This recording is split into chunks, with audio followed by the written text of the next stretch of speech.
खबर यूपी के बलिया जनपद से है, जहां ऐतिहासिक कोषागार की एक अपनी लंबी चौड़ी इतिहास है। फिलहाल स्वतंत्रता दिवस के अवसर पर एक बार फिर कोषागार सुर्खियों में आया। स्वतंत्रता दिवस के अवसर पर वरिष्ठ कोषाधिकारी आनंद दुबे ने पेंशनरों के लिए एक नई सौगात लाई।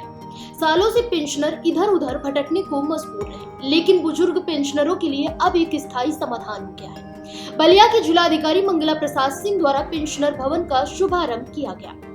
बलिया के वरिष्ठ कोषाधिकारी आनंद दुबे ने कहा कि यह भवन पूरी तरह से वातानुकूलित है और यहाँ बैठने, रुकने और दस्तावेजों की जांच पड़ताल करने की सभी सुविधाएं उपलब्ध कराई गई। अब पेंशनर्स को अपने कार्यों के लिए कोषागार परिसर में इधर उधर भटकना नहीं पड़ेगा।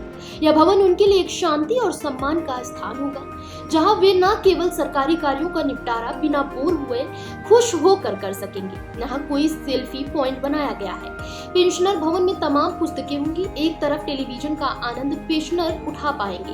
पेंशनर भवन में टॉयलेट की भी व्यवस्था की गई है। इसके अलावा अनेकों सुविधाएं भी दी गई हैं।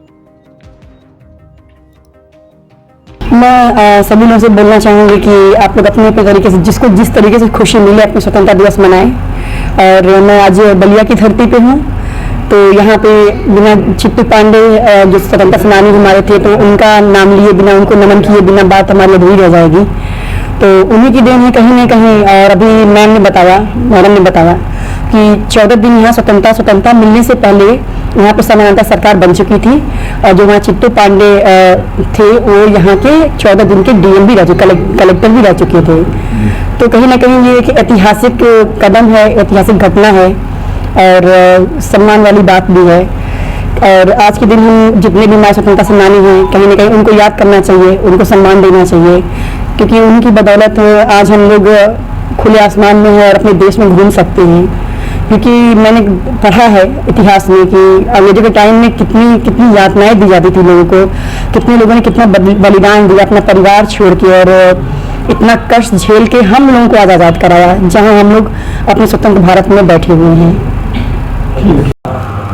हमारे वित्त मंत्री आदरणीय सुरेश खन्ना जी की आशीर्वाद से हमारे डायरेक्टर साहब विजय कुमार सिंह सर, आप लोग प्रेरणा से हम लोग जो पेंशनर भवन था उसका विस्तारीकरण, नवीनीकरण और सुंदरीकरण कर रहे हैं। और उसमें इसी की व्यवस्था कर दी गई है। लाइब्रेरी हम लोग बनवाएंगे बगल पेंशनरों के लिए, तो पेंशनर वहाँ पर बैठ के अच्छे वातावरण में बैठ सकेंगे, एक दूसरे का सुख दुख बांट सकेंगे। काम तो हम लोग डेली कर देते हैं, उसमें विलम्ब एकदम नहीं किया जाता है।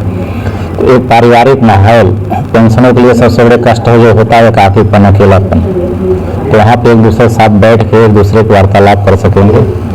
और कल हमारे जिलाधिकारी महोदय आदरणीय श्री मंगला प्रसाद सिंह जी आए थे, हमारे additional director Jagannath Jha sir आए थे। आप लोग कर हम लोग द्वारा हम लोग लोकार्पण कराए हैं। और हमारे जिलाधिकारी महोदय ने पेंशनरों के लिए एक बृहद और भवन के लिए जो है दाहिने साइड में कोषागार के जमीन देने के लिए बोला है। तो जैसे जमीन मिल जाएगा तो और विशाल स्वरूप में और भव्य दिव्य स्वरूप में आप लोग के लिए और बेहतर सुविधाएं प्रदान करने के हम लोग कोशिश करें। जब से सर आप बलिया आए हैं, देखा जाता है कि लगातार एक के बाद आप ऐतिहासिक कदम उठाते जाते हैं और आम लोगों के लिए सुविधाएं दी जाती है। इसके अलावा भी कुछ सोचा कि आने वाले समय में कुछ इससे बेहतर मैं लोगों के लिए कर सकूँ? अभी तो देखिए पेंशनर भवन तो बना ही है, पेंशनर वाटिका भी बनी है और पेंशनर वाटिका में क्रांति कुआं बना है। इसके अलावा जो हमारा विश्वविद्यालय है चंद्रशेखर जी के नाम पे बना है, चंद्रशेखर विश्वविद्यालय, उसमें पहले बोटिंग हुआ करते थे चंद्रशेखर। फिलहाल इस खबर में बस इतना ही।